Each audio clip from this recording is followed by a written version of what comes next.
Hey guys, welcome to your 11th episode of Straight Up Real Talk. I'm your host, and today I'm going to veer away from our typical normal topics of feminism and safety and BDSM and all that good stuff, because today I'm going to talk about something that, well, kind of doesn't really shock me, but it terrifies me. I'm going to bring up a sore subject, or at least it will be sore subject by the time you guys are watching this. I'm having some issues, so I'm pre-recording this video, and as of right now, it is November 25th. It's 4 o'clock in the morning. And last night, they came out with the verdict on the shooting in Ferguson, Missouri. And the verdict was that necessary force was used. Basically. That's what it's saying, because they let the officer off. Okay.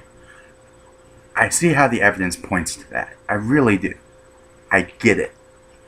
You had a man that had powder burns and all kinds of stuff on his hand when he got shot in the hand, which means he was reaching for the gun. You had another man, you have the same man, after reaching for the guy's gun and trying to get it to go off at the cop, turn around, stop, good 40 feet away from him, turn and charge full speed at this police officer. Okay. Now, here's my problem with this. They're saying it is necessary force to go ahead and fire 6 shots, an entire clip, into a man. Okay. And kill him. Okay. Now here's my thing about it. 4 shots. All it would have needed. 2 shots to each kneecap. Let's see a man keep running. I don't care how intoxicated you are. I don't care how adrenaline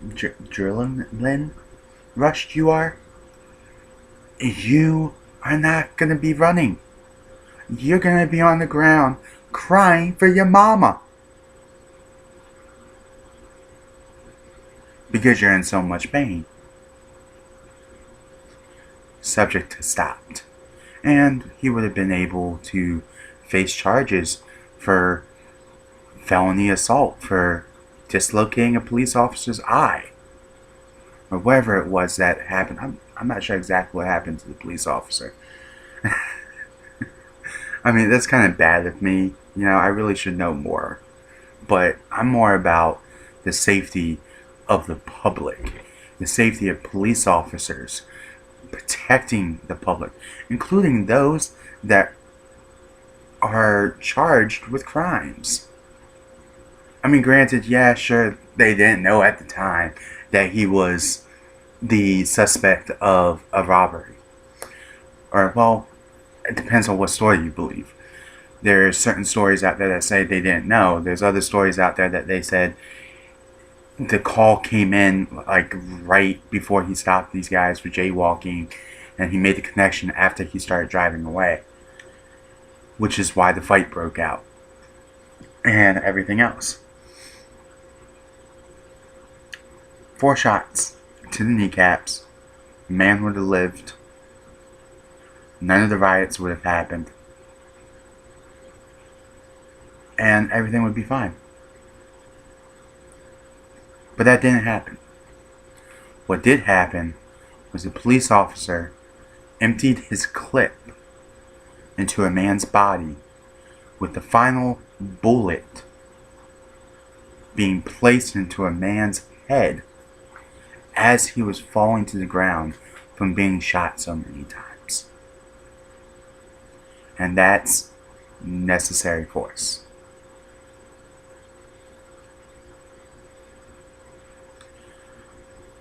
I don't see what's so necessary about that. I mean, I understand that the police officers have to protect themselves. I really do. It's a very tough job. You know, My brother, at one point in time, went out to be a police officer. So, by all means, I completely understand needing to protect yourself, but not to that extent. But that's not even my main concern. That's not even my main concern. My main concern happened 3 months ago, when the original shooting happened and there was riots. And then you see suddenly an entire block filled with militarized police. Not even military. It wasn't the Coast Guard. It wasn't some branch of the military coming in. It was militarized police. Now here's the thing. There's a reason why our government's made up of checks and balances. Is to make sure that no one person inside of our government has control over everything. Right? The president, he's the chief executing all. I can't even remember what it's called now. He's in charge of the military. But even he cannot tell the military what to do without getting Congress's approval. There's a reason for that. Now, when it comes to our law enforcement, yeah, they have certain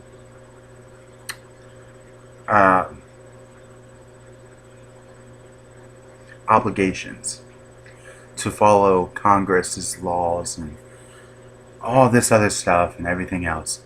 But when it comes down to it, guys and girls, this is what it's saying. They're property of the state and federal government, which all comes down to the President of the United States.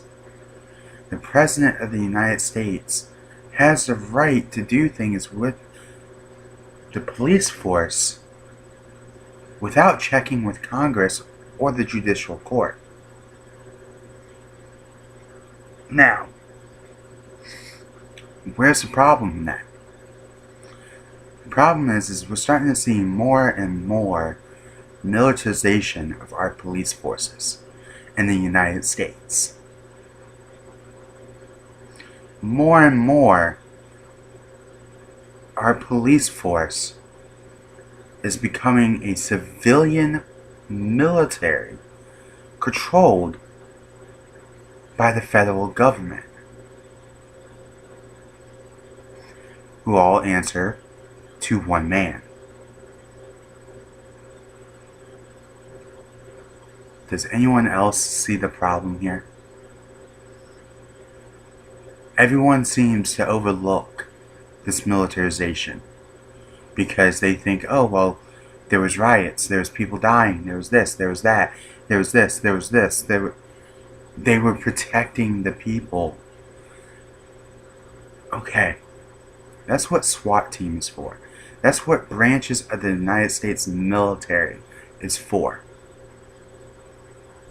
You do not militarize a police force unless you are looking to live in a police state. This is happening more and more. And I know a lot of you are going to say, you know what, you're nothing but a conspiracist. Maybe I am. Maybe I am. But you know what, I love my country too much to turn a blind eye to what is going on inside this country. I come from a family that is a long supporter in the military. I have had a family member in every single war this country has fought since World War II.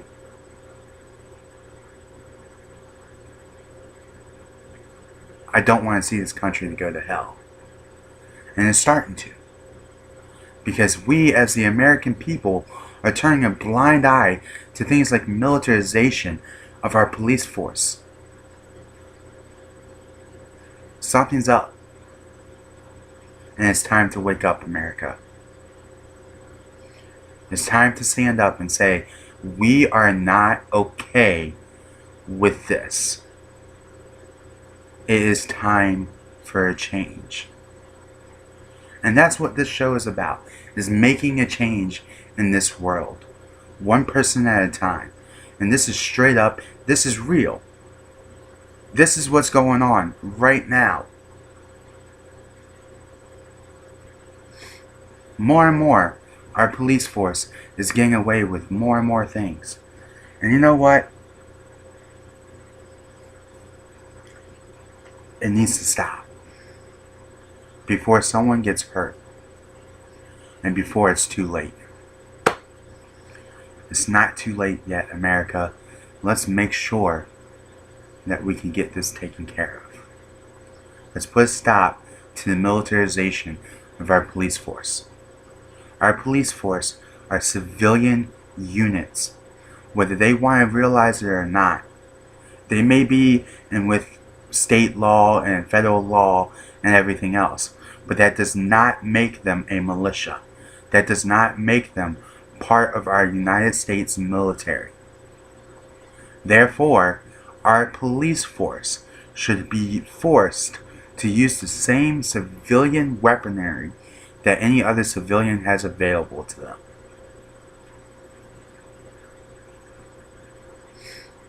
If you need military enforcement, call the military. That's what they're here for. If the military can't do anything about it, then obviously there's no need for a militarized unit to be anywhere near that situation.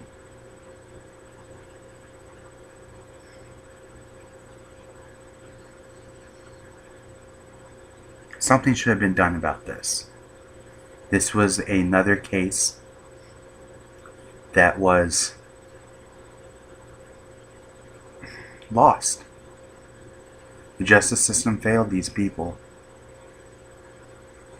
And even furthermore, it was just another case for more militarized units, a militarized presence inside of the United States. Ask yourself this. If that was a different country's police force militarizing themselves inside of our country, would we accept it?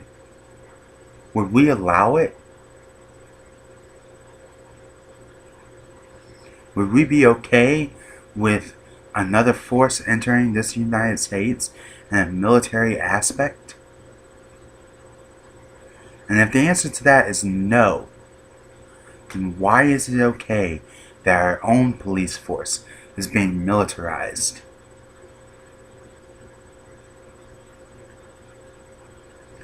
Some hard questions. Well, that's it for tonight. In the comments below, go ahead and tell me what you think about it. You know, tell me what you think about the whole situation. Do you think that the officer got off easy? Do you think something should have happened? Do you think the evidence supports him? Do you think, overall, what do you think of the situation? And then also tell me what you think about the militarization of police force. Whether or not that's wrong, or if it's for the better protection of the United States. Without further ado, guys, until next time, keep it real.